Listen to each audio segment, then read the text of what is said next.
I ran to my office, picked up a pistol, ran into the shop, pushed a panic button, which calls the police, and came out the back door. Truck was sitting right here with a red car backed up to the side door. He was apparently loading money out of the truck into his car. What'd you do then? I hollered at him, or we got behind the car, squatted down, and I laid across with my pistol. He then fired at us, and then we began shooting back at him. Did you ever hit any? We don't know for sure.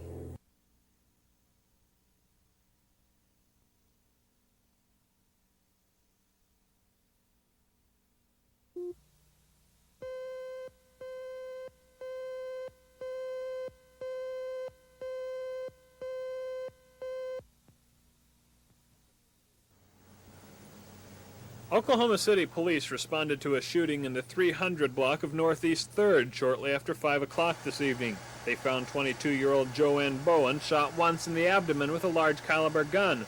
Bowen was rushed to Oklahoma Memorial Hospital in critical condition. She died at the hospital. The Oklahoma Highway Patrol arrested the victim's cousin, 37-year-old Don King, as a suspect in the shooting. King was arrested on the Turner Turnpike, and the Highway Patrol also seized a gun in the arrest. The police say King and the victim had been arguing. Charles Schnitzer, Action 4.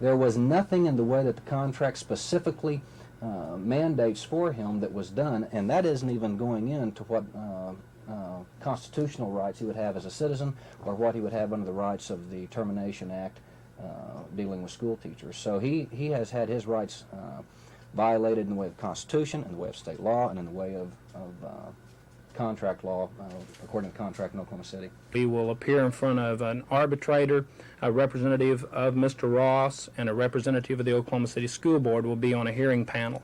They then will hear the evidence and will decide whether his firing should be upheld or reversed. At that level, if they say that his firing should be upheld, and after we have exhausted our administrative remedies, then we probably will move on into state district court and ask for a judicial review of the hearing panel and just proceed through each step.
The pickets have disappeared, but air traffic controllers are still out on strike, even though they are no longer officially controllers. President Reagan fired them some time ago. Since then, many have taken jobs in other fields, but many expect to get their old jobs back, and Charles Eastman is one of them. I just can't see how they can make it through the winter without 3/4 of the people there. And when the bad weather hits, the good weather has been here, you know, during the strike. We've not had any bad weather. When they start getting ice storms and snow and low clouds and what have you, it's going to really be going to be hard on them. It really is. Possibility of danger to travelers? Well, I think the danger's there now. I really do. Eastman thinks it will get bad enough to bring the government back to the bargaining table. In the meantime, striking controllers find what work they can to get them and their families by. Eastman says his 18 years as a controller has left him enough in retirement benefits to tide him over for a while, but many of the younger controllers aren't as lucky, and strike issues may come second in their thoughts, next to getting the bills paid. Ted Brown, Action 4.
Fired Midwest City Sanitation workers were in district court today trying to get their jobs back.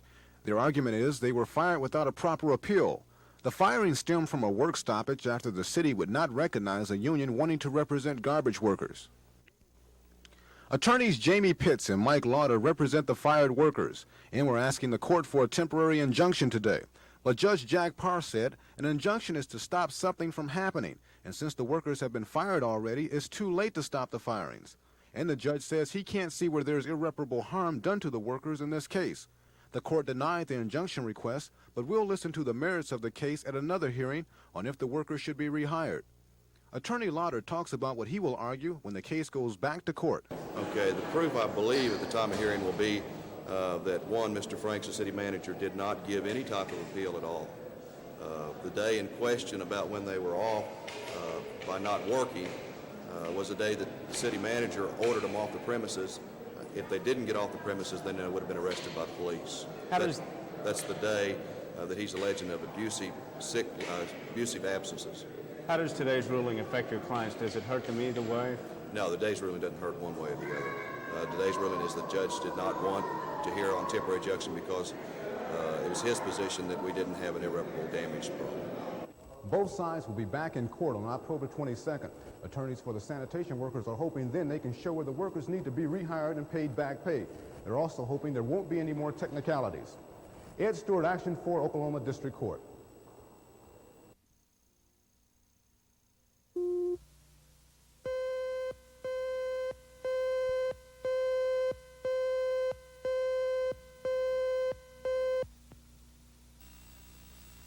The FAA school is shooting for a total of 330 staffers to fill some empty classrooms. Right now they have about 150 to train replacements for the thousands of positions left open by fired controllers. Some of the additional instructors will come from the ranks of retired controllers, since those currently on the job can't be spared. Those now coming in are former controller instructors and or controllers under contract in the field area who will get a brush-up in training and will do the instructional work here, leaving the controller in the field where he is to supervise, handle traffic, and train. 247, reduce indicated airspeed to 250 knots. Even though this is a major effort to get controllers trained quickly, Weaver says air safety will not suffer. He says FAA controllers should be up to full strength within 2 years. Ted Brown, Action 4 at the FAA Training Center.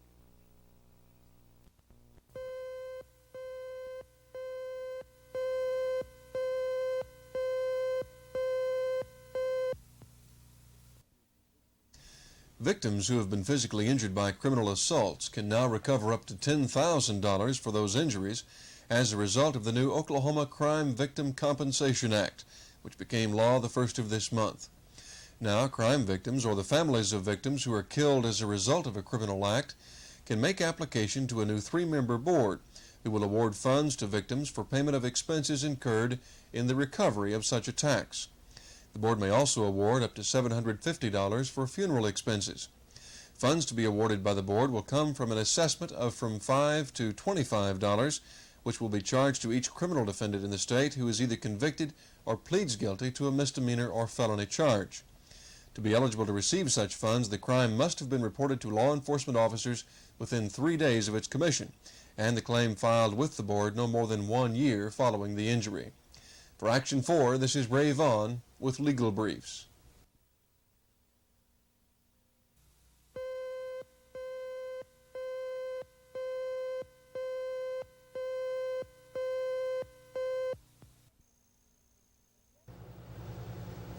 Yesterday, Oklahoma City authorities learned that Corey had definitely been sighted here in Jackson. An Oklahoma Highway Patrol trooper who was here to talk about carnival fair game practice learned from a friend in the Mississippi Attorney General's office that Don Corey had checked into a Jackson hospital on October the 2nd. The trooper then immediately contacted Oklahoma City authorities. The big clue is that Corey did need a shot of Demerol at a local hospital for treatment of stomach pains. He also checked in under his name of Don Michael Corey. Jackson police officer T.C. Bearfields told me this morning the girls were not seen with Corey, but authorities have not given up the hope that they too may be in the area. We'll have further details on the search on our 10 o'clock update. I'm Carol Lambert reporting from the State Fairgrounds in Jackson, Mississippi.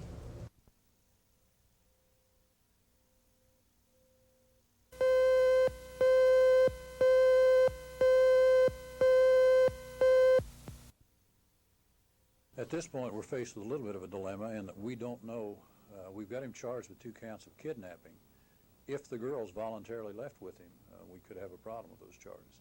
So I'm, like Major Wilhelm, I'm anxiously waiting to find, I'm hoping that the girls are there and that they're unharmed. If they were left the state against their will, or if they left the area against their will, then I will proceed with the kidnapping charges and request the governor to extradite and get him back here. I'll probably do that anyway, but if the girls were left with him voluntarily, the charges would be substantially less than if they left against their will.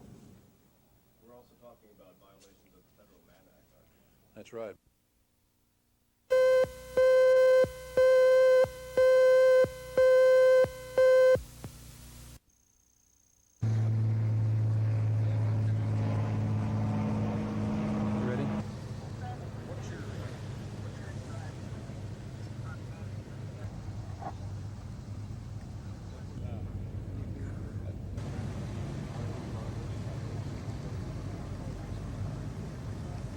Seems to be one thing that we always need to learn in a pursuit situation, is that maybe the person being pursued can outrun one policeman, but it appears that the radio always wins out.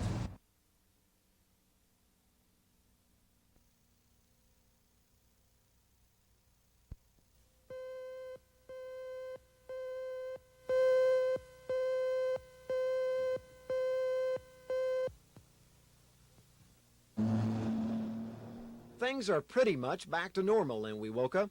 No one has seen former city manager Richard Hillary since August 8th, but authorities are convinced Hillary did not meet with foul play. Hillary disappeared amid reports he was a man running from his past. A police check showed that Richard Hillary was convicted of passing bogus checks in Oklahoma City back in 1963. The investigation revealed that Hillary had spent time in both McAllister State Prison and Granite Reformatory. Wewoka police could never confirm reports that someone had fired 2 shots at Hillary near Wewoka Lake, and shortly after the city manager disappeared, his wife and family quietly slipped out of town. The Wewoka City Council has hired the former city clerk to replace the missing manager, and Hillary's wife has collected her husband's final paycheck. Since the former city administrator was not accused of any wrongdoing, all efforts to locate him have been dropped. Authorities say Richard Hillary has left the state. They say he's now living quietly with relatives in Wyoming.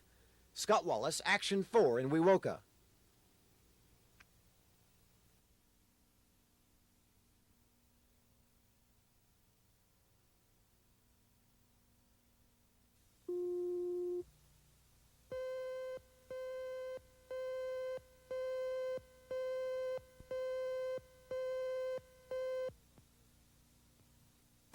Situation is that now they did evacuate the nursing home at Madill, approximately 100. Red Cross ham radio operators in Oklahoma City are keeping on top of the flood situation in the southern part of the state.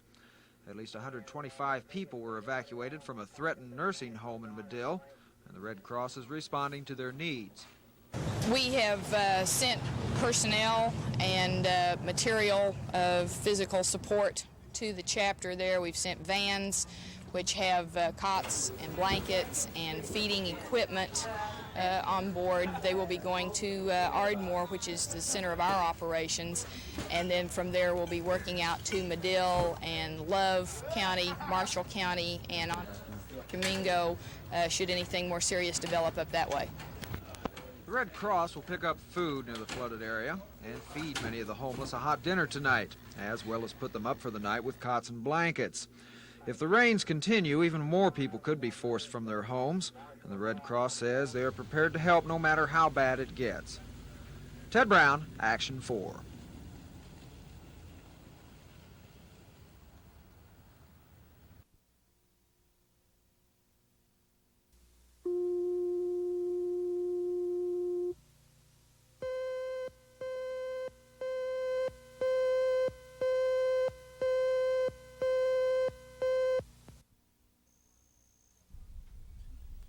This new bond issue will follow basically the same guidelines as previous low-interest home loans. Applicants must qualify in a specific income bracket, and basically the loans will be on a first-come, first-served basis. Lenders had applied for over $800 million in mortgage money, but the federal government only allowed $200 million for Oklahoma. Even so, lower interest rates will be a big help to home buyers. Okay, we anticipate that the interest rates on the bonds will be somewhere between 12 and 14%. Now, for the borrower, it means that he's probably going to be looking at a borrowing rate of around 13 to 13.5. That's what we're looking at right now. Now, the reason we can't give a better answer than that is that the interest rates on those bonds are determined on the day that the bonds are sold. And the market, as everyone knows right now, is extremely volatile. So banks won't be accepting applications for the low-interest loans until the end of the month, and the money itself won't be available until the bonds are sold, and that will be another 6 weeks.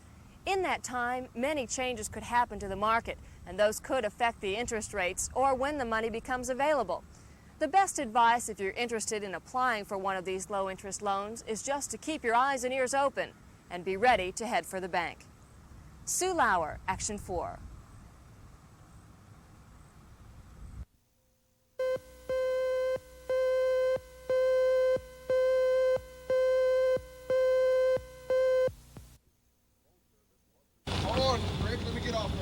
Phone service was restored in Norman about 1:30 this morning when Southwestern Bell engineers successfully dried out an underground waterlogged circuit. Workers labored through the night in a 6-foot trench protected from the rain by a makeshift plastic covering. Heavy rains nearly wiped out that shelter about 3 this morning, but workers were able to salvage the dried out cable and maintain phone service. Although Norman phones are working, the dried out cable is only a temporary solution. A replacement cable is being spliced in tonight. We have about 40 feet of new cable that we need to cut in and replace the old section. Now that 40 feet of cable is being prepared at our Moore Work Center at this time. We have 2 crews working on it, and then that piece of cable will be brought out and then connected into this location, and we'll complete that operation about 8 o'clock in the morning. Come on, January! The forecast calls for the possibility of scattered showers. Southwestern Bell is taking no chances with the weather. This independent construction crew was hired to erect a tent over the trench, protecting night shift workers from downpour or drizzle. Southwestern Bell figures the tent will keep not only the workers dry tonight, but also that new 40-foot section of cable, hopefully barring further problems with the rain. Larry Otis, Action 4, South 164th and Broadway.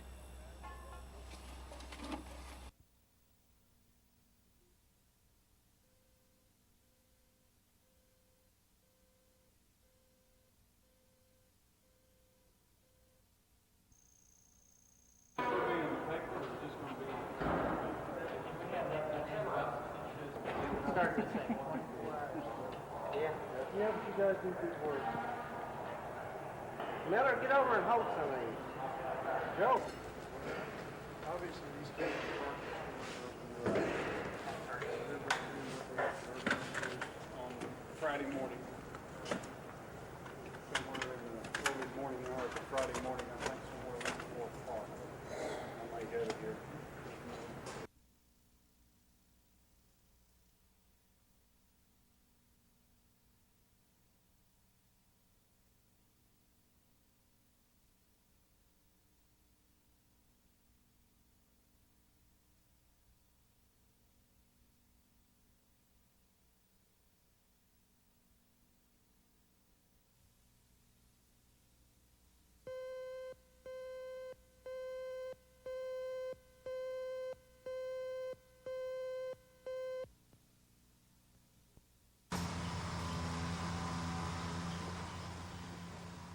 Work is now underway in Cole County. The people living here want to get these roads and bridges back into good condition as soon as possible. When the heavy rains fell a few days ago, floodwaters ravaged the area. An Action 4 News crew traveled to Cole County. We met with County Commissioner Sam Nelson. Nelson showed us the ravaged area. We've had a lot of damage to bridges. We've had a few bridges that washed completely out, but we've had a lot of bridges that had major damage to them. That's going to take a lot of money to rebuild and get traffic back across them again. Nelson lives on a farm near Olney. He's been a commissioner in Cole County 21 years. He says he's never seen so much damage. He feels his county could use some help from the state. As I understood it, we were going to have some help from them on machinery, and it would help if we could use some trucks and machinery. It would help some counties, I'm sure. Nelson says if they don't get any help from the state, it will just take longer to repair all the damages. This is the way a lot of the roads in Cole County look. The gravel has been washed into the bar ditches. It's going to take a lot of time and money to get these roads built up again. And of course, the ditches will have to be cleaned out. In order to repair all the damaged county property, commissioners will just have to stretch taxpayers' dollars. Most commissioners will tell you help from the state is needed. Ben McCain, Action 4 near Colgate in Cole County.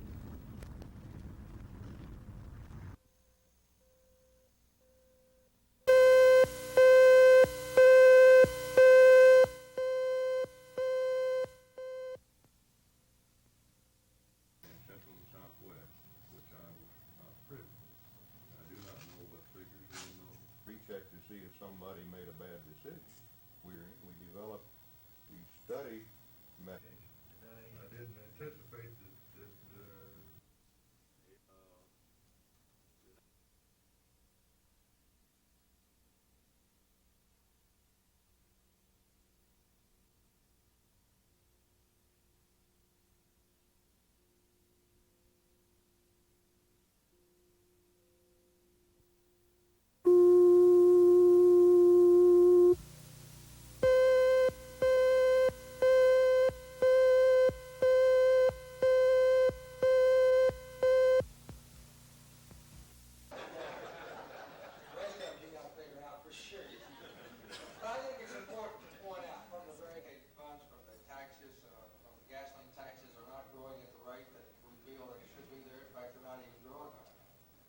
So we have to put the bridges back in shape and people traveling, and I think that's what we're supposed to be doing, and we're going to continue to do. The first three bridges, if you just do a few little things while you're here, I sure would appreciate it.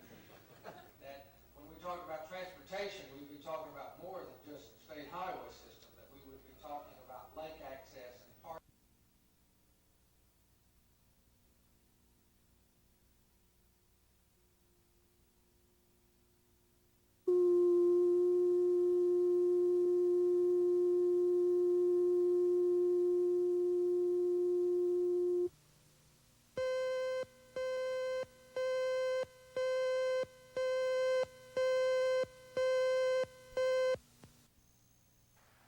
The main cause for the Oklahoma City GM plant layoff is the Chevy Citation. The front-wheel drive cars are sitting on dealer lots all over the country. That's the problem. they're still sitting on lots showing a decrease in sales. General Motors has been producing Citations on last year's expectations, but this year, demand is down. For some reason, it's going through a slow cycle or just a slump. They'll be back. They were a good seller for us last year. This is the first real slow period that we've seen on them. I think they'll be back. I think it's just a cyclical deal. This is not a problem that's peculiar to the Citation. General Motors is having the same problems with their Cavalier and their Cimarron models, and they're laying workers off at those plants as well. Nor is it a problem peculiar to General Motors. Ford Motor Company is suffering from the same symptoms, and they're taking the same medicine. So the problem seems to be industry-wide, and it seems to be caused by a faltering economy.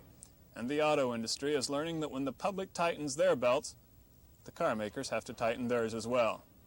Charles Schnitzer, Action 4 at the General Motors plant.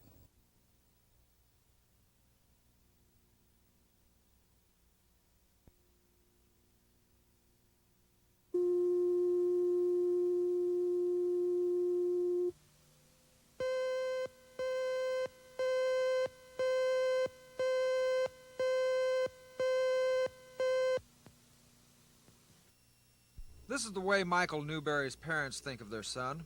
A good husband of 6 years and father of 2. They are convinced he is innocent of killing 15-year-old Janella K. Garrett of Marshall. And though they are not well off financially, they are offering a reward for the arrest of the real killer. It's $8,600 worth of bonded diamonds. They haven't been appraised. They will be worth more than that. On arrest and conviction of the person or persons that knows anything about the murder of Janelle Garrett. Was murdered over in Marshall, which my son, Michael Newberry, has been arrested for. The jewelry was donated by Mrs. Newberry's sister. The Newberrys themselves are unable to assist in their son's defense. They just hope the diamonds will help find the real killer and free their son. Ted Brown, Action 4.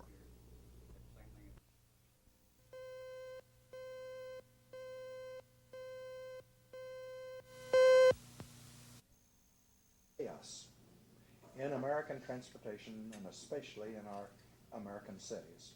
So we have a dichotomy in the nation, and we are operators, and we're going to have some kind of new financial. We would be able to give the kind of service that our citizens deserve. A very sizable percentage of our very valuable property down in the heart of our beautiful city is given over to parking garages and parking facilities. Better buses coming permissively through this that would help us establish a better system for our part of the state. Would make it less necessary for us to have as many parking facilities as we do.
Egypt has been America's friend in the Mideast for years. Sometimes it seemed they were our only friend.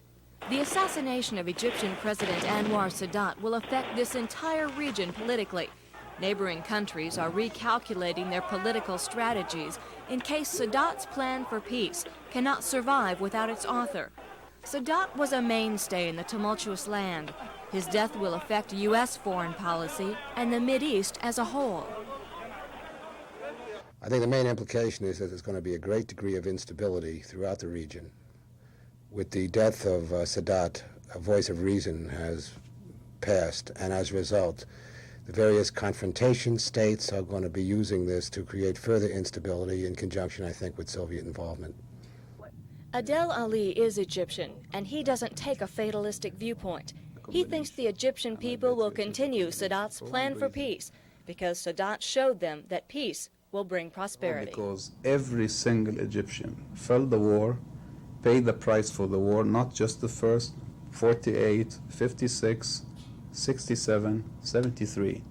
They lost over 100,000 casualties. So you just can't go back on it. And the Egyptian transfer of power has been peaceful so far, but how long that peace will last is a question no one can answer.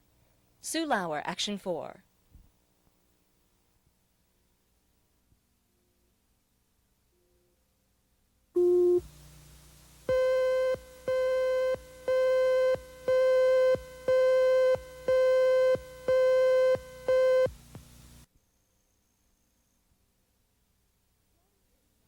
Today is not the best day to be flying, even if it is the weekend of the OU-Texas game.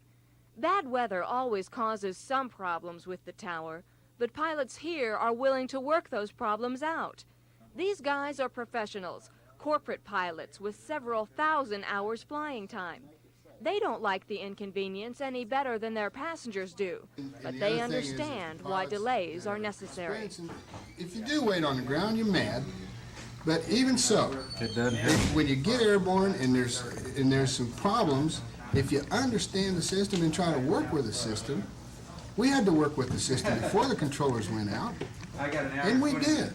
But you can't get up there and just get mad and start raising hell. You just can't do that. Pilots say that bad weather will cause inconveniences and delays for people going to Dallas this weekend, but they stress the inconveniences are only for safety's sake. Pilots here say they wouldn't be flying if the skies weren't safe. Sue Lauer, Action 4 at Wiley Post Airport.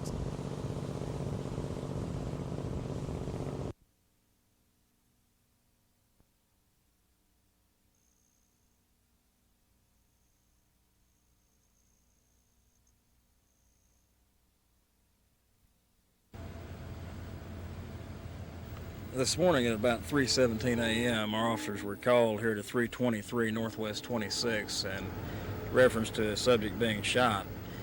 When they arrived, they found that the person who had been shot was inside this residence here, and they learned that he had been a burglar who had come through a bathroom window, and he had accosted the person living here and his wife.